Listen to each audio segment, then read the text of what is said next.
This is the list of names of the men who were lost on the USS Juneau, the Navy ship that was named for Alaska's capital city. Hello, I'm Scott Foster. Welcome to Rain Country. And this week, we're on the sea. We begin at this memorial for the USS Juneau, the ship that was lost in the Guadalcanal on November 13th, 1942, with a loss of more than 550 crew members, including the 5 Sullivan brothers. 150 actually survived the initial torpedo attack and made it to the lifeboats. But of that number, only 10 survived shark attacks, exposure, and injuries when they were rescued 7 days later. Today, this memorial honors the USS Juneau and the men who were lost.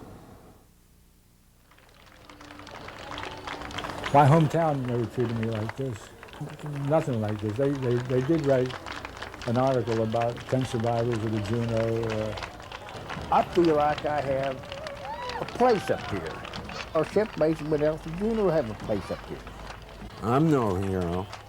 I'm just, somebody that was lucky. I got back. What I anticipated more than anything else is meeting the 4 other survivors that I had not seen in these 45 years. It's one of the greatest things that ever happened in the 45 years. The 5 gentlemen who were invited to Juneau are the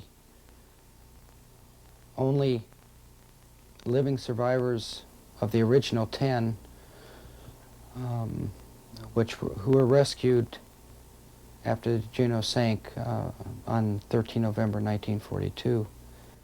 The USS Juneau was commissioned on Valentine's Day of 1942, just months after Pearl Harbor. She spent 2 or 3 months in the Atlantic on training exercises, but in a way they were actually had a purpose. They were patrolling at the same time. After the ship passed through the Panama Canal, it participated with various other naval ships in the Battle of Santa Cruz. And it also participated in a raid in enemy territory, what they call is a raid on Buen. And then the third and last battle was the Battle of Guadalcanal. It did not sink in the battle. It sank on its way with the other ships towards their home base. Well, each one of us was at a different spot, and actually I was asking, how did you make it, and how did you make it? I knew how I made it, but they didn't know how I made it, and I didn't know how they made it. So that was a nice experience to find out just how they did it. In my group, we were standing outside my gun turret. I was in gun turret number 5. And there was about 4 or 5 of us talking about how fortunate we were to come through the battle without too much damage, outside of 17 men who were killed up in the forward engine room. And there was 3 fellows there that I recall saying that they knew that they were going to die. And I kept telling them, no way, we're going to go back to Pearl Harbor for repairs. We're going to get liberty. And they had the premonition that something was going to happen to them. And the rest of us just laughed. And then we heard the alert 1, and I jumped into my turret. But they were right. The 3 that I'm talking about did not survive. They never even made it to the raft. I thought I was a goner because I didn't have a full lung of air, or my lungs were not full of air. They were restricted because there was so much smoke immediately after the explosion, and with the downward rush of water, the ship was sinking, and I was tied up in the lines of the ship. Pressure was increasing on your ears every foot you went down, and finally you just give up and say, I'm a goner. And then all of a sudden the pressure starts lightening and you realize you're ascending. So I'd worked loose or something had broken loose. I was clear of the entanglements, and I started rising in the water. And of course then I tried swimming feebly again to get up, and I made it to the top. That first night, we all tried to get together to try to help each other as much as we could. We had a lot of these big mats, are like a doormat, rubber, and the fellows that were hurt bad, I mean much worse than I was, very severe wounds. We were helping them to get on these mats to keep afloat. And that night went by, and we felt we'd be picked up, but the next day nothing happened. But then after that, we started to see airplanes. Most of them were B-17s, Flying Fortresses, Army planes. And they dropped some rubber rafts. Most of them were too far away and we couldn't get to them. And then finally, one of them, he made a good hit. It was real close. And I and another younger fellow, I don't know his name, and because you just didn't know everybody aboard a ship that big, we swam out and we got the rubber raft.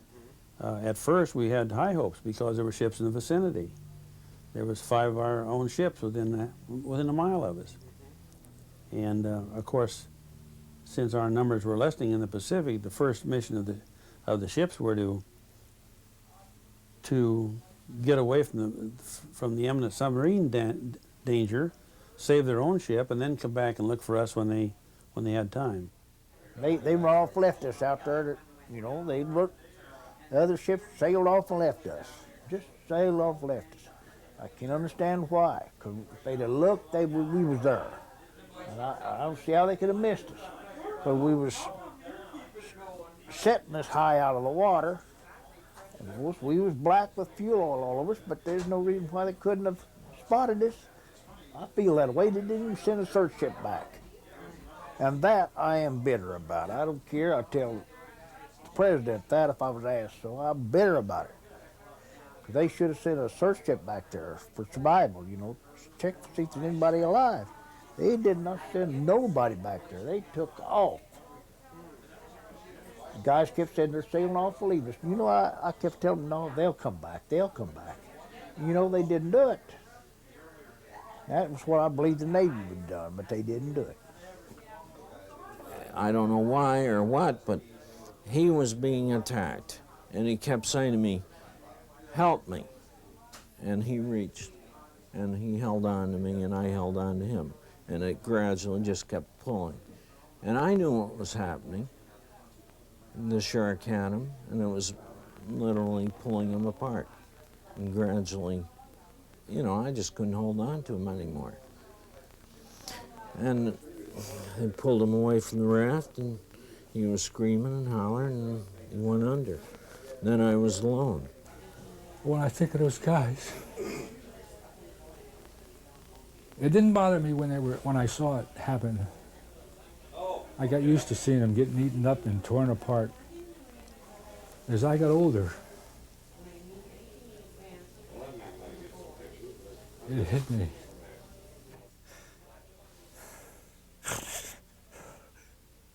The way of their survival was forgetting about the tragedy that happened on the Juneau and the tragedy that happened on the rafts. It was a tremendous amount of anxiety, tremendous amount of tragic memories that they had locked up inside them for over 45 years. With the reunion, with the help from the people of Juneau and just listening to these men, we heard their stories firsthand. We heard their stories really before their families even heard their stories. Because of this guilt and because of this syndrome of being forgotten and losing their buddies in the Pacific, a lot of them never told their families the story. And this burden was raised off their shoulders when they came here. There was nothing up to this time to give a marking place to these men and to their ship until now. They needed a tombstone someplace, not out in the Pacific. The way I feel about it, I mean, I think it's a wonderful thing. These people of Alaska are doing up here in Juneau. I think it's a wonderful thing. When they were at the dedication, and when they were in the parade, and the people were actually there, and they can see them, they could talk to them, I don't think in the history of all the 4th of Julys in Juneau people had a chance to actually do that, especially with men who mean so much to our city because they were part of the ship named after our city. They were part of our namesake, part of our history. They truly believe that we adopted them, that Juneau is their home.